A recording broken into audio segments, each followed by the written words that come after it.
Hello everyone, কেমন আছো সবাই? আবারও চলে এসেছি নতুন একটা ব্লগ নিয়ে। আজকে মা বানিয়েছিল পেঁয়াজ শাকের পকোড়া।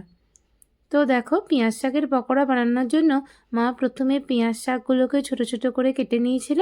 তারপর দিয়েছে পেঁয়াজ কুচি, লঙ্কা কুচি, নুন, একটুখানি খাবার সোডা, সামান্য একটু, আর তারপরে দিল লঙ্কা গুঁড়ো, হলুদ গুঁড়ো, আর দিয়েছে পরিমাণ মতো বেসন। তো তারপরে দেখো মা এমনি জল ছাড়াই প্রথমে একটু মেখে নিচ্ছে, কারণ এটা তো বেশি পাতলা হবে না। তো প্রথমে একটু টাইট টাইট করেই মেখে নিচ্ছে। তারপরে যতটা পরিমাণ জল লাগবে অল্প অল্প করে দিয়ে দেখো মা মাখছে। বেশি একসঙ্গে এক গাদা জল দিয়ে মা মাখেনি। তো এতেও পকোড়াগুলো ভালোও হবে, আবার বেশি পাতলা হয়ে কড়াইতে মানে ছড়িয়ে যাবে না।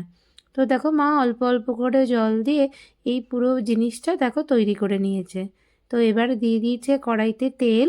একটুখানি তেল গরম হতেই দিয়ে দিয়েছে পকোড়াগুলো। তো দেখো কি সুন্দর কালারটা এসছে না? আর তোমরা কারা কারা খেয়েছো বা বাড়িতে করো অবশ্যই কমেন্ট করে জানাবে।